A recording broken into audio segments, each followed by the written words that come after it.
Então vamos orar, então vamos dar início.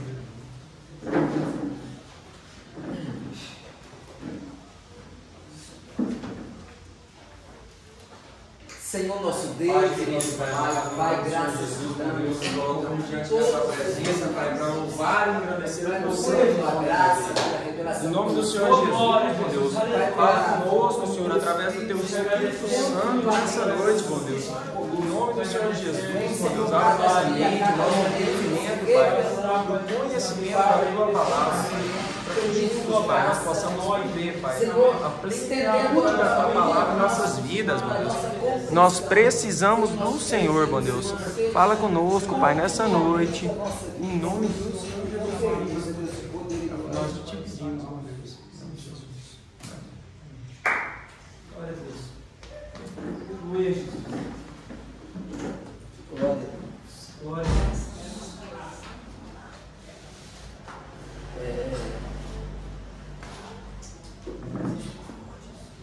Nós vamos dar então continuidade na nossa aula no livro de Daniel, mas como hoje o pastor mais está conosco e continuará conosco, eu quero dar só uma pincelada, pastor Francis Mar, no nosso livro de estudo dessa matéria agora. É o último livro dos profetas maiores. É o livro de Daniel. Ele contém apenas 12 capítulos. Na Bíblia Católica ele tem 14 capítulos. Na nossa Bíblia 400 e poucos versículos, e na Bíblia Católica 600 e poucos versículos. O livro de Daniel, no capítulo de número 1, eu disse aqui, eu não sei se repassaram, se chegou ao conhecimento do Senhor, que Ezequiel capítulo 28, quando Deus está fazendo uma comparação com a sabedoria, ali a mensagem é dupla, tanto do rei Etibaal, que é o pai de Jezabel, quanto também a Satanás. Quando Deus pega Satanás e fala assim: Satanás, vem cá, a tua sabedoria, capítulo 28, versículo 3, é maior do que a de Daniel. Na verdade, o que Deus está dizendo para ele é assim: ó, você é maior do que ele, mas não tem o caráter dele. Você é maior, sua sabedoria supera a de Daniel, mas Daniel, não sendo tão sábio quanto você, olha como ele está, olha o jeito que está. Por 12 vezes no livro de Daniel, ele é referido a Daniel sendo luz, tendo nele inteligência, sabedoria, excelência, tudo que Satanás tinha, e embora sendo mais sábio do que Daniel, ele se perdeu. Então Deus está dizendo o seguinte: eu não vou te comparar com a Salomão, porque Deus fala assim: a tua sabedoria é maior que Salomão. O diabo ia sorrir e dizer assim: é claro, um homem que não podia ver uma mulher que já estava se envolvendo com ela, um homem que não podia ver a oportunidade que estava se perdendo, um homem que não podia ver uma oportunidade que estava caindo. E até porque 1 Reis capítulo 11, versículo de número 1, 2, 3 e até o versículo de número 12, vai contando assim a queda de Salomão, seguindo Astarote. Eu fiz um panorama dessa queda de Salomão, e cada poste ídolo que ele adorava, assim, a infelicidade em cada poste de ídolos que ele foi seguindo, uns exigiam sacrifício humano, outros sacrifício de criança, outros que era Astarote lá, era levantar uma estátua dela para cima e sair gritando o nome dela, e com todo tipo de orgia e sexualidade. Então foi tudo isso que Salomão foi entrando. Aí Deus falou assim: eu não vou te comparar um homem que a sabedoria dele era só terrena, só coisas da terra, embora sendo da terra, não tinha um nível de visão da sua própria queda. Fazia, praticava e não percebia que lá amanhã estava já o diabo não, assim, as situações já provendo a queda dele, né? Então Salomão ele agia sem prever a queda. Daniel, no capítulo 1, versículo 8, quando falou só vocês, vão sentar ali naquela mesa, vamos servir para vocês um banquete. Daniel falou, se eu sentar eu caio. Então eu não vou me corromper contra o meu Deus, eu não vou me corromper. Então é a decisão de Daniel. Daniel via o que Satanás não conseguia ver. Porque Satanás disse assim, eu vou subir, serei semelhante, se eu tivesse visto a queda dele, talvez ele teria nem dito isso, talvez te recuaria, não é tempo, não é hora, a gente espalha aí, ó, para os seus lados aí, vamos continuar do jeito que estava e deixa eu me retratar com Deus aqui, porque eu acabei tendo um pensamento errado. Então é por isso que Deus vai comparar a sabedoria de Satanás com a de Daniel. Porque, repito, porque Satanás é um ser espiritual, né? E Daniel também, na sua espiritualidade não carnal, como Salomão, Deus falou assim, eu não vou trazer um homem carnal, vou trazer um homem espiritual. Que para achar uma falha nele, ó, suaram. Qual foi a falha de Daniel?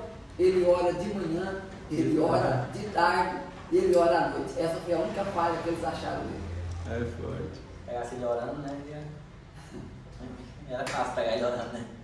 Então esse é o capítulo de número 1. Capítulo de número 2, um ponto, Vinícius, que eu quero compartilhar aqui agora com vocês. Um ponto que eu quero compartilhar aqui com vocês é que toda visão de Daniel, ele termina com a vida de Jesus.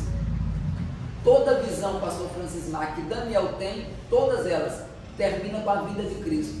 Nenhuma delas termina sem Cristo voltar. Nenhuma delas. Então, pois vejamos, o capítulo número 2, Nabucodonosor teve um sonho. E o sonho que ele teve daquela imagem, tá, que ele não quis nem comentar com os magos, com os astrólogos, com os feiticeiros, com ninguém. Aí veio Daniel, fez a oração e sonhou. Sonhou não, Deus deu a visão para Daniel, no capítulo 2 da estátua. Aí Daniel pegou e falou assim, olha, no final, eu vi uma pedra assim, auxílio de mão, quebrar os pés da estátua, desmoronar tudo e essa pedra crescia. Ele estava dizendo o seguinte, um rei vai vir aí. Os impérios se levantam. E o interessante, Vinícius, é que todas as visões de Daniel terminam com um único rei. Qual deles é? Reino de Cristo. Não? Tá. Então eu errei na pergunta. Todos eles terminam com um reino na terra predominante. Roma, né?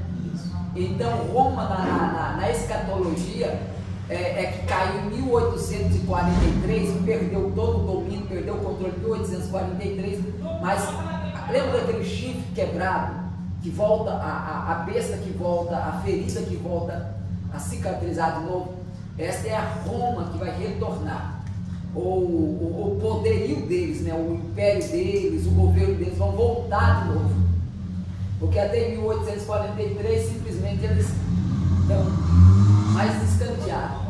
O capítulo de número 7, nós estudamos sobre as quatro bestas, que aqui fala dos quatro impérios, que era a Babilônia, os medos e persas, depois vem os gregos, depois vem a Roma. Agora aqui no capítulo de número 7, nós estudamos aqui sobre os quatro animais. O leão é a Babilônia, o urso eram os medos e persas, com a costela na boca, o leopardo Tinha 4 asas. eram os gregos mesmo? Isso. E depois, o último animal era uma besta esquisita que ele não sabe descrever, mas diz que era uma besta muito feroz com os dentes de ferro, que era Roma. Aí no capítulo de número 9, nós começamos a estudar, ou estudamos um pouco sobre as 70 semanas de Daniel. Uma forma bem simples, para não complicar, aquela coisa era o que é isso, 70 semanas de Daniel? Bem simples, todo mundo vai saber. Era dividida em 3 fases, as 70 semanas de Daniel. A primeira delas é 7 semanas, a segunda 62 semanas e a terceira apenas uma semana. Essa primeira 7 semanas aí de 49 anos, ela é compreendida teologicamente quando Neemias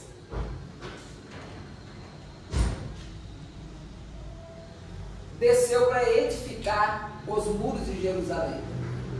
Até porque estava 140 anos com a edificação parada. 70 anos de cativeiro e 70 anos que Zorobabel desceu, começou e foi embargado a obra. Eles começaram e foi embargado, e aí ficaram mais 70 anos, no total 140 anos. Dentro desse período que Jerusalém não estava sendo edificado, Deus levantou alguns profetas para tentar dizer: gente, vamos voltar, vamos edificar, vamos fazer alguma coisa. E o que eles fizeram? Nada de nada. Aí Neemias ficou sabendo lá em Suzã, 1.600 quilômetros de Jerusalém, que Jerusalém estava em destroço, em ruína, abandonado, acabado. Neemias falou: preciso descer. Então as primeiras 7 semanas corresponde ao período de que Neemias desce para Jerusalém e edifica os muros, as portas, e eles retornam à edificação.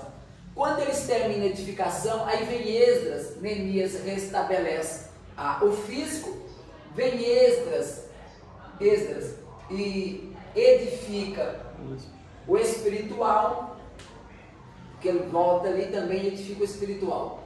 As 62 semanas já corresponde diferente. Agora Jerusalém está edificada e vai até a morte de Cristo.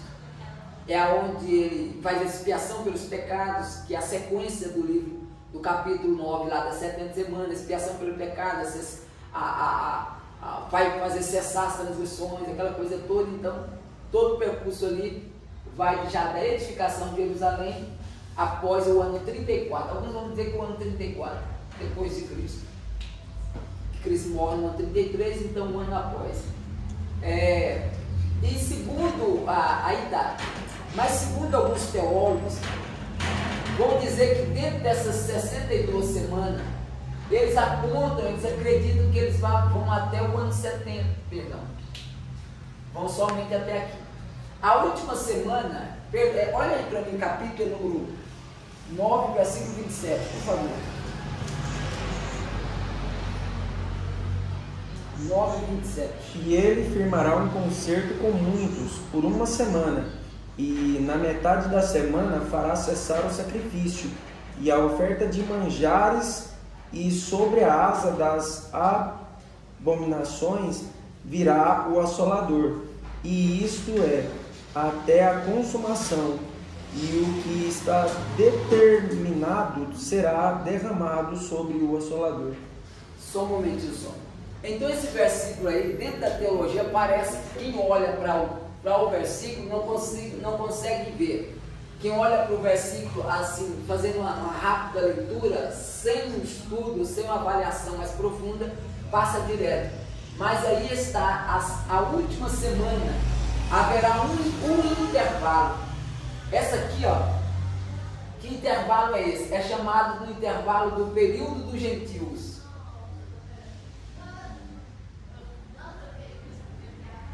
Período dos gentios. Esse período dos gentios é quando? É quando Israel está fora do plano. A princípio, o plano, que plano é esse? O plano da vinda de Cristo para a igreja, e depois ele retorna com a igreja para Israel. Então esse é um intervalo. Aí dentro desse intervalo aí é que o anticristo ele vai ter controle, vai ter domínio, ele vai vir, vai fazer uma falsa aliança, um período de 3 anos e meio. Então esse período de meio tempo aí é um período em que eu acredito que a igreja não estará aqui na terra. Nós não estaremos aqui. Então, no capítulo de número 7, quando as bestas aparecem, ele diz assim que ele viu o príncipe. No capítulo de número 9, ele vê o ancião vestido de linho fino. O Cristo, representando o próprio Cristo, ele vê o próprio Cristo. Ele não descreve seu Cristo, mas ele diz: eu só vi um ancião vestido de linho fino, ataviado, aquela coisa toda, seus olhos como chão de fogo. Então, tudo que Daniel está vendo, todas as profecias de Daniel, culmina e termina na vinda de Jesus. Termina ali. Então, aí está. Nesse período aqui dos gentios, é o período em que Cristo está salvando. Israel vai ficar para o plano final. Cristo vem para a igreja e depois Apocalipse 19 com a igreja. É por isso que quando a gente estudamos a escatologia, o capítulo de número 1, 2 e 3 de Apocalipse, a gente já explicamos isso aqui, que a igreja, o termo, a palavra, o nome de igreja aparece 21 vezes. Capítulo de número 4, João é chamado para cima, para ser arrebatado. Vem para cá, e ele sobe. Capítulo de número 5, temos o abrigo do livro, do sete selos, aquela coisa toda. Capítulo de número 6 ao capítulo de número 18, chamada-se de período da grande tribulação. Se vocês olharem o capítulo, Apocalipse capítulo 4, 7, versículo número 14, por favor. Eu acho que é isso mesmo. Apocalipse 7, versículo 14.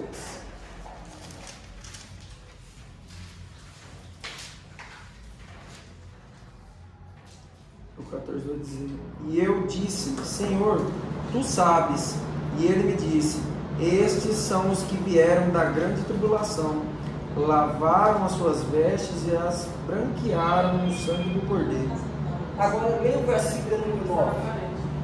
Depois destas coisas, olhei e eis aqui uma multidão, a qual ninguém podia contar de Só um momentinho só. Eis aonde? Aqui aonde? Onde é que ele está? No céu. Então tem uma multidão lá. É forte. Então tem um grupo de gente lá, depois desses outros aqui, ó. Aí depois vem o povo aqui da grande tribulação. Então quer dizer que haverá o povo da grande tribulação e o povo que ele falou, ele já está aqui. Eu vi um grupo lá. Depois dessas coisas olhei e eis aqui uma grande multidão, a qual ninguém podia contar, de todas as nações, tribos e povos e línguas. Para aqui embaixo é especificamente para Israel. Lá em cima é todas as nações, é gentios, de todos os cantos, de todos os lugares.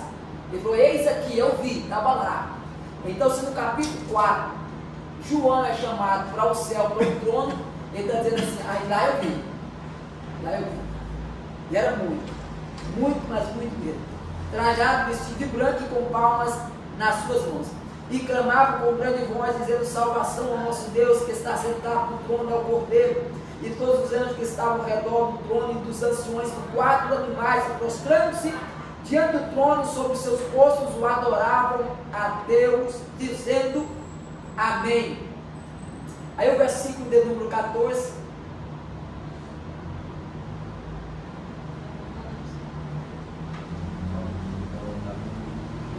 Olha, e um dos anciões, versículo 13, e um dos anciões lhe falou, dizendo: eis que estão vestidos de brancos, quem são e de onde vieram? E eu disse: Senhor, tu sabes. E ele disse: esses são os que vieram da grande tribulação, lavaram suas vestiduras e os branqueados no sangue do Cordeiro. Por isso estão diante do trono, e o servo de dia e o servo de noite, e aquele que está sentado sobre o trono os cobrirá com a sua sombra.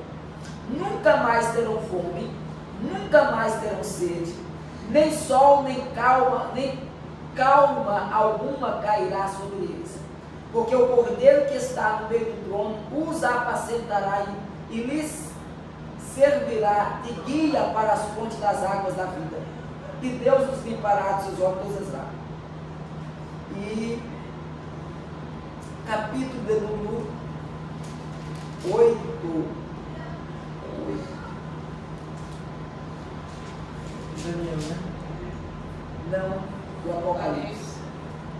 Capítulo 12, versículo 1. E viu-se um grande sinal no céu, uma mulher vestida de sol. Não, mas... Cadê?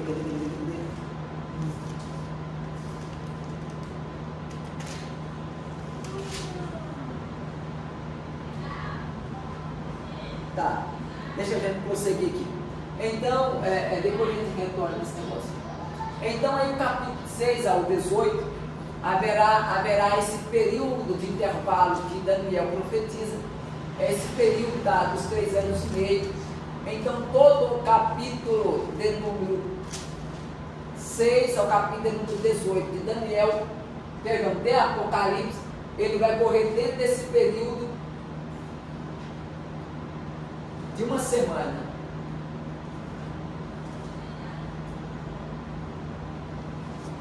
Que é 7 anos, dividido em 2 fases, de 3 anos e meio de falsa paz, e 3 anos e meio onde o inimigo vai se revelar depois que Cristo volta.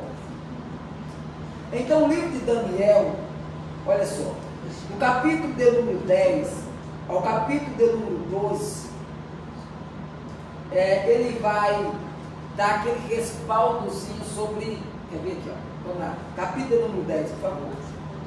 Capítulo 10 de Daniel. No 3º ano de Ciro, rei da Pérsia, foi revelada uma palavra a Daniel, cujo nome era Belsazar.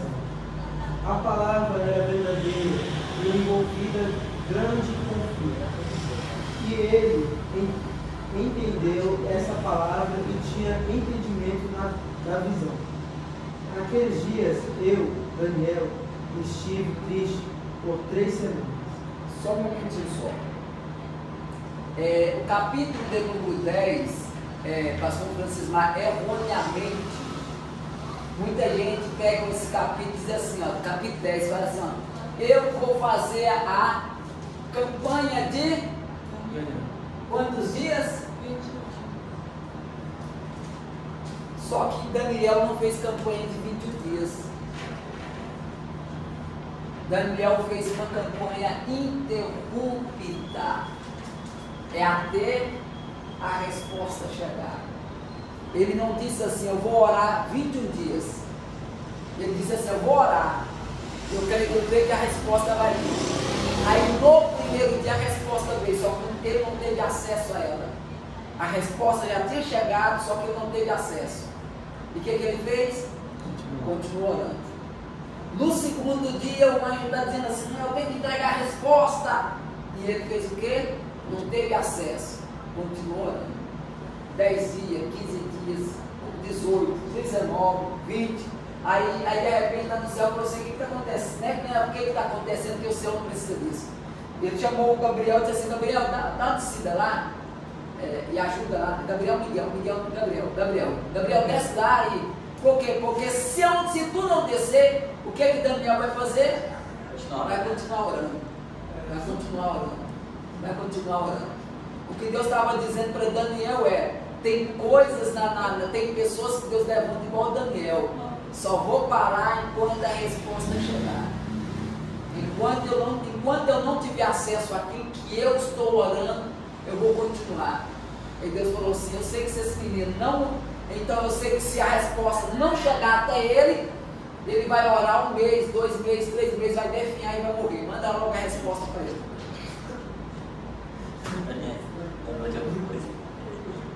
Oi?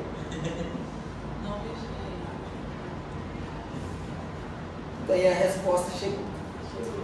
E aí na verdade, bem aí, quer ver, ó? E eis, versículo 16, e eis que uma como semelhante dos filhos dos homens me tocou os lábios, então abri a minha boca e falei e disse, aquele que estava diante de mim, Senhor meu, por causa da visão sobrevieram-me dores, e não me ficou força alguma, como pois pode Você vê, ele orou tanto, clamou tanto, que ele não sentia mais força alguma em si. Como, pois, pode o servo desse meu Senhor falar com aquele meu Senhor?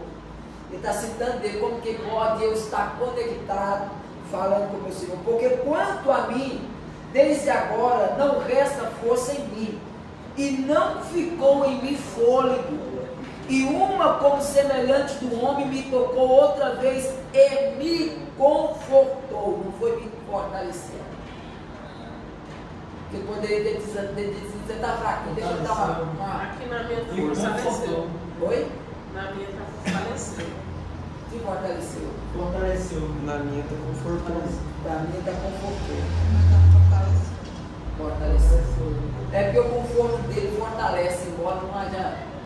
Embora o meu corpo em si esteja frágil, o conforto dele em si É um energético. é o energético. Porque assim, eu posso sair dessa noite muito cansado, igual o Francisco, arrebentado fisicamente, mas o conforto de Cristo me fortalece. O corpo está arrebentado, mas a alma está dizendo obrigado, Senhor. Obrigado. O Senhor também está conforto? Isso. Então é isso aí, é Deus falando, então é conforto. É eu lhe gerando força do conforto. Porque enquanto ele conforta, a força vem. E por mais que o corpo físico está dizendo, estou abatido, igual Paulo dizia, abatido, mas não destruído. Eu conforto. E aí olha só. E aí ele conta aqui, ó. Versículo 20. E disse, sabes por que vim a ti? Eu tornarei a pelejar contra quem? O príncipe das Persas. Porque na verdade o que ele está dizendo é, haverá uma guerra. Haverá uma batalha. E não é uma batalha comum qualquer, uma batalha, não, é uma batalha grande, gigantesca. Mas eu te declarei que está escrito na Escritura da verdade, e ninguém há que se esforce comigo contra aqueles, a não ser Miguel, vosso príncipe. Então será uma batalha muito grande. Alguns acreditam que aquela palavra que Miguel está lutando, e quando ele não consegue, de tanta, aí Cristo vem, Cristo desce. Aliás, Jesus Cristo, na verdade, você não precisa nem de ajuda. Com um simples sopro dele, ele acaba tudo. Mas ele vai enviar Miguel, e como de Satanás era o ser poderoso, de espada para espada, eles se opõem um ao outro. Mas Deus não. O dia que Satanás queria derrubar, o dia que Gabriel, Miguel, queria derrubar Satanás, ele falou só assim, ó, o Senhor te repreenda, não é eu que repreendo. Porque eu conheço o nível de autoridade que você tem. É por isso que Davi nunca chegava xingando Saul. Porque ele sabia o nível de sabedoria, o nível da unção, da posição de Saul. Independente de qualquer coisa, ele tinha unção, né? Independente, vai ser unção. Hierarquia. Olha só para vocês verem. Primeira Reis, capítulo 11.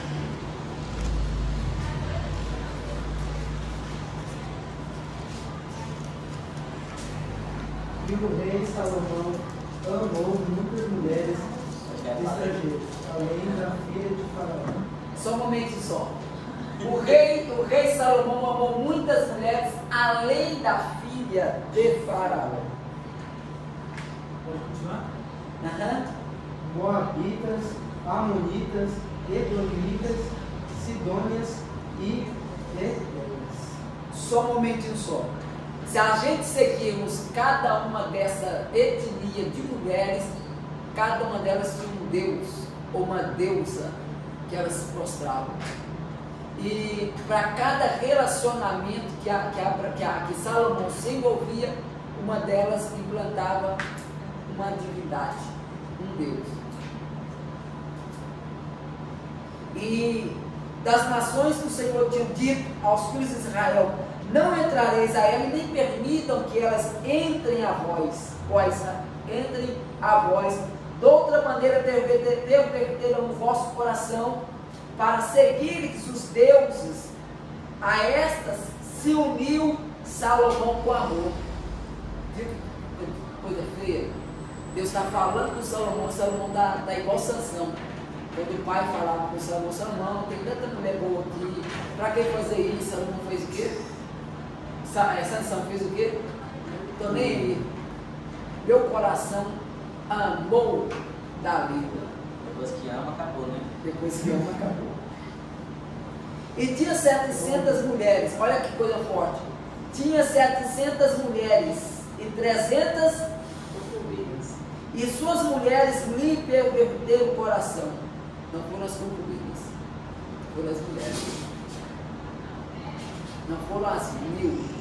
A força do que fez ele perverter foi as mulheres. Porque as concubinas ficavam no lugar, as mulheres tinham posição de destaque. Então, para quem tem posição de destaque, o alcançado, o coração de Salomão era mais rápido. Então foram 700 vezes que Salomão se envolveu errando e caindo. Olha só, agora, versículo número 4. Porque sucedeu que no tempo da velhice de Salomão, suas mulheres lhe perverteram o coração. Alguém me disse hoje: mas Salomão, quando estava velho, ele se converteu, porque ele escreveu o livro de Eclesiastes. Aqui, ó, olha só. Porque Salomão, que no tempo da velhice de Salomão, suas mulheres lhe perverteram o coração para seguir outros deuses, e o seu coração não era o quê? Perfeito ou fiel a Deus. Como o coração de quem? Davi. Então Deus está dizendo assim, eu vou falar para vocês, na velhice de Salomão, o coração de Salomão não era mais fiel a mim. Não tinha fidelidade comigo. É por isso que ele tinha essa pendência para essa área da vida dele. É por isso que ele não via mais o porquê santificar, o porquê me buscar, o porquê se consertar, o porquê fazer aliança. Para quê? Depressivo? Pois? Ele estava depressivo nessa época? Há quem diga que sim também. Todos os sintomas do depressivo e Eclesiastes praticamente apontam. Porque Eclesiastes é um homem que não é um homem que não saiu do zero. É um homem que tem tudo e diz assim, é um vazio. Tá neutro, né? Não tem sentido. Uhum. A vida não tem sentido. É justamente uma característica de uma pessoa depressiva. Sem sentido a vida. E todo depressivo ele tem sentimento. Não tem por que viver. Para que viver? Isso. Eu tenho tudo, mas não tenho alegria. Tenho tudo, mas não tenho prazer. Busquei em todos os lugares e nada me preencheu. E na verdade, o único ser que podia preencher, ele afastou-se dele.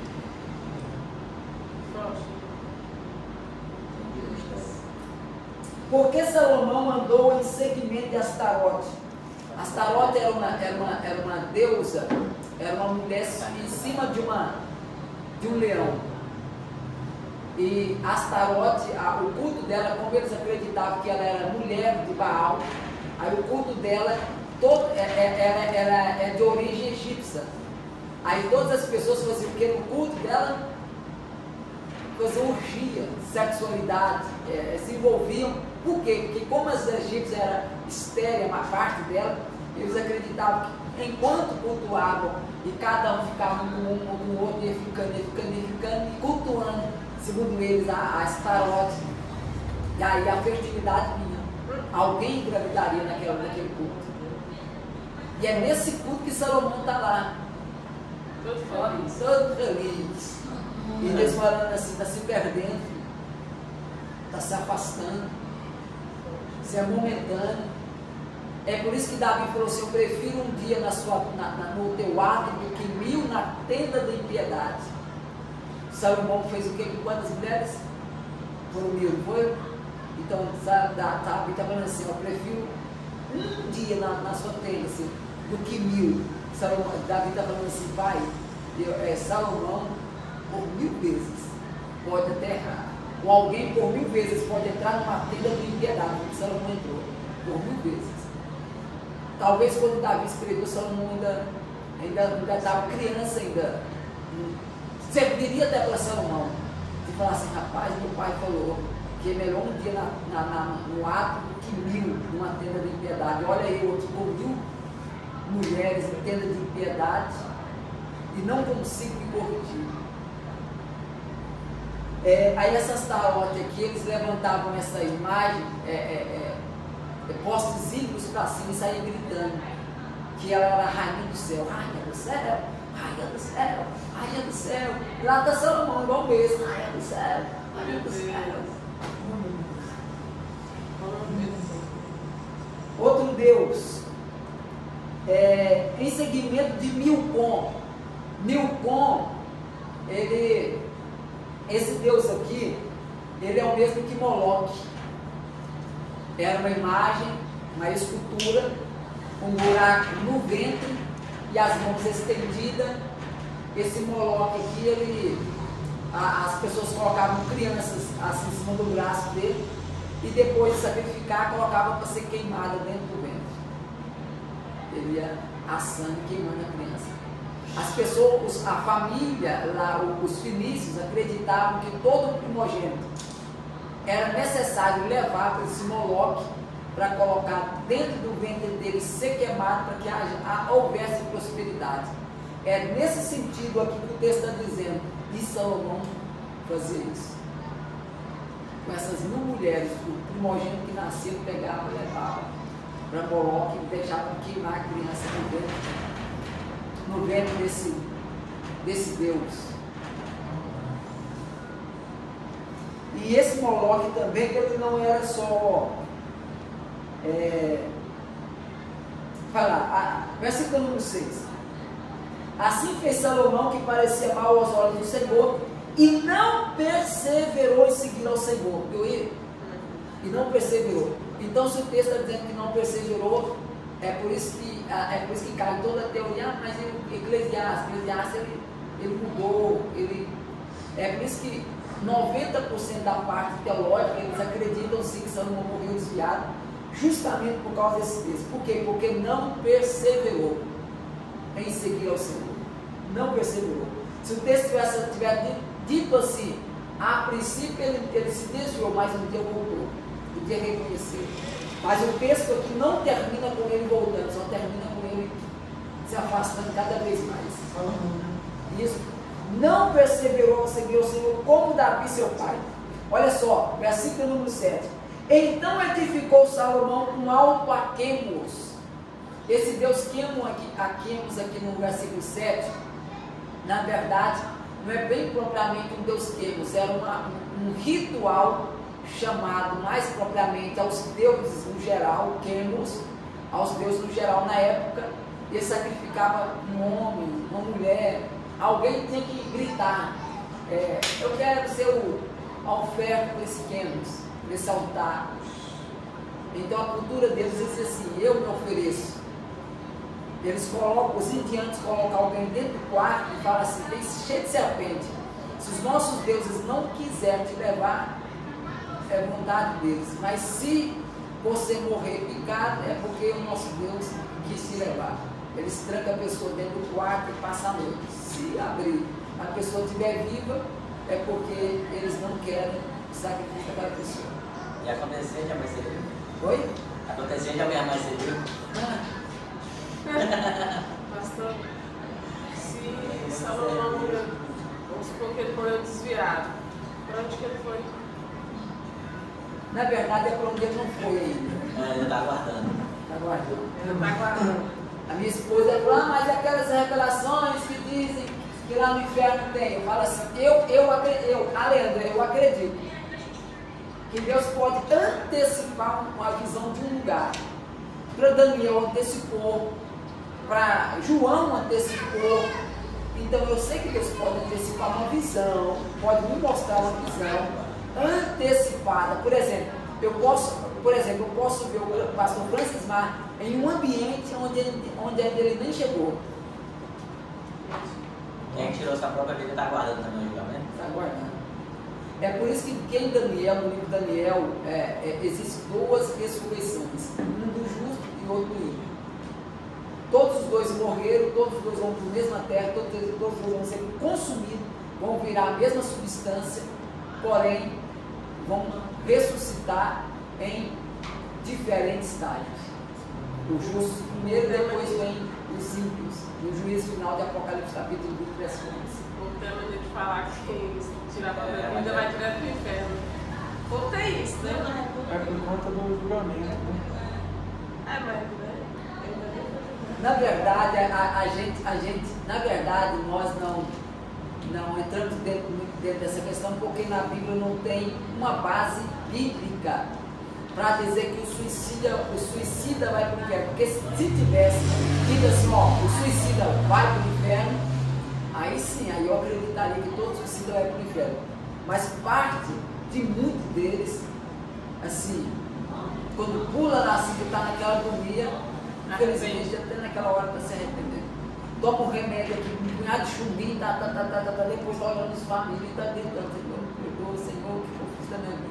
O desespero, porque na verdade eles não querem se suicidar, eles só querem dar um basta na dor que eles estão vivendo.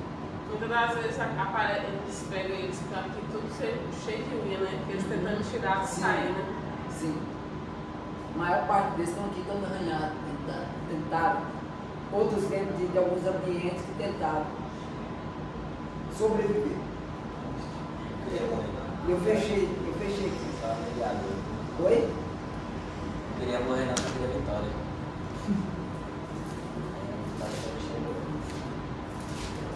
Eu vou só terminar o raciocínio aqui, olha só. Sobre o monte, então edificou Salomão um alto de pequenos, a abominação dos Moabitas. Qual que era a abominação? Sacrifício humano, dos Moabitas. Sobre o monte que está diante de Jerusalém. E a Moloque, sacrifício de criança. E a abominação dos filhos de Amon. E assim fez para com todas as suas mulheres estranhas. Todas. Então, se um dia, olha que coisa, acabou de cair aqui. Quantos sacrifícios Salomão fez para Deus? Você lembra? Fez no tempo. 1000. Você lembra que ele fez 1000 sacrifícios? Agora ele tem 1000 mulheres, ele está falando assim, para cada mulher, um sacrifício com Deus dele. Viu que nível que o diabo colocou o Salomão? Entendeu, Francis Mar? Salomão levantou 1000 altares para Deus e tá. Aí o diabo falou assim, levantou 1000? Nunca teve ninguém? Olha só o que o texto está dizendo aqui, ó. E assim fez para com todas as suas mulheres estranhas, as quais queimavam incenso e sacrificavam aos seus deuses, no verso 8. O diabo falou assim, no mesmo nível de espiritualidade que tu teve, eu vou te derrubar no mesmo nível. Se para Deus tu levantou 1000 altares, para mim tu vai levantar 1000 também, semelhante do mesmo jeito.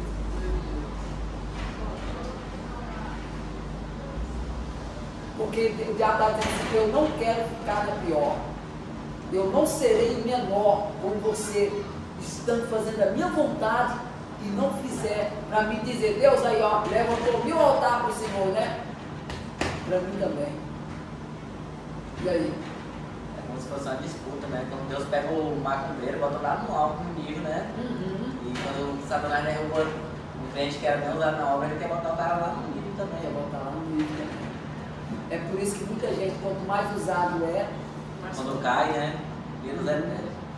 se Deus não tiver misericórdia, é aquilo que está lá escrito em Mateus. O diabo vem, traz mais certo, mas vamos tocar pior. Piorzão. Bem pior mesmo. Que Salomão começou só com Astarote, depois começou com Quênia, depois vai começando devagarzinho. O diabo falou assim, não, vem logo, eu quero você levantando 1000 altares para mim. E sem perceber, Salomão fez tudo isso. Porque ninguém, na sua sã consciência, consegue sair do plano tão lindo de Deus. E é por isso que o filho pródigo disse assim, caiu em si. Falou, eita, o que eu fiz? Caiu em si. Porque ele caiu tanto, que a maior queda, a mais bela queda dele foi quando ele caiu em si. E disse assim, levantar-me-ei. Não, vou levantar e vou ter com meu pai. Vou continuar lendo aqui, ó.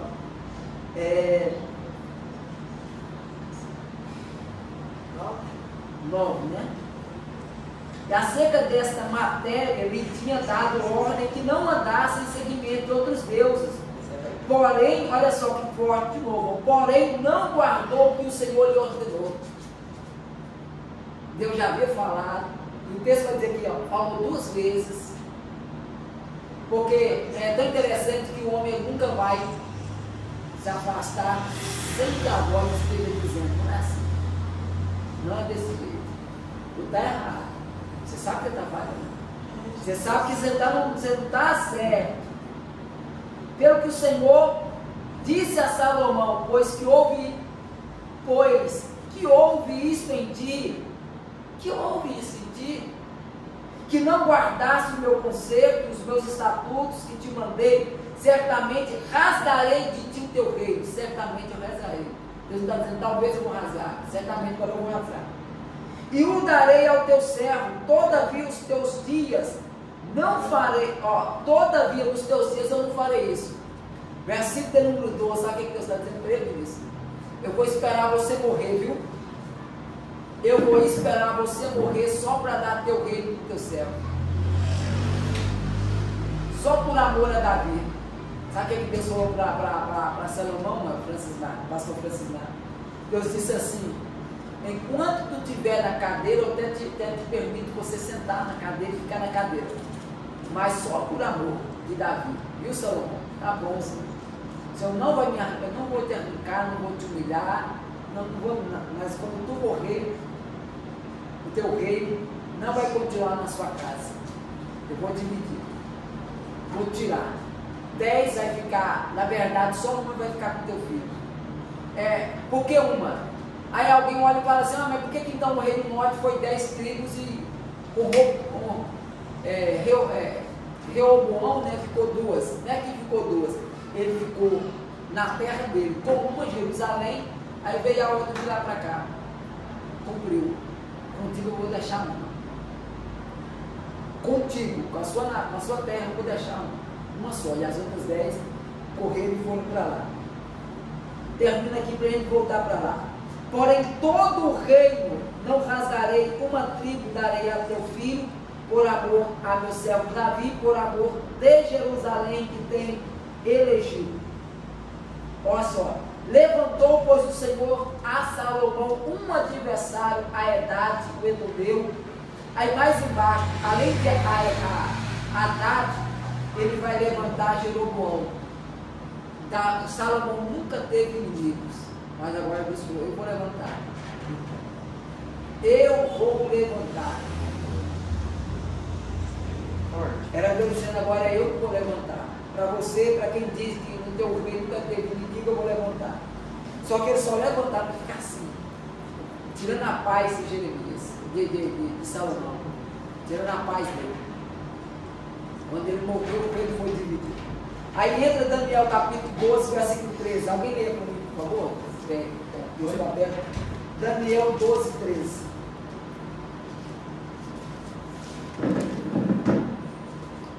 Tu, porém, vai até ao fim, porque descansarás e te levantarás na tua herança no fim dos dias.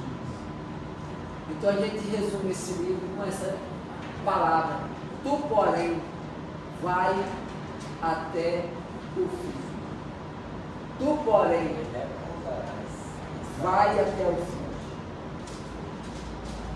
Porque o livro de Daniel, bem aqui no versículo de número 7, e ouvi o homem vestido de linho que estava sobre as águas do rio, quando levantou a sua mão direita e a sua mão esquerda ao céu, e jurou por aquele que vive eternamente, que depois de um tempo, e metade de um tempo, é esse período de intervalo, 3 anos e meio, período dos gentios, tribulação, e arrebatamento.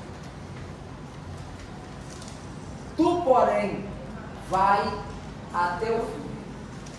E aqui a gente finalizaremos o livro de Daniel, tentando ser mais simples e não muito cheio de coiseira demais, para não complicar, para depois ter dificuldade de descomplicar. Porque tem gente que complica e depois não dá conta de explicar o porquê complicou. Então a gente vai ficar apenas aqui. Fiquemos de pé para nós orarmos a Deus. Vocês ainda estão em campanha?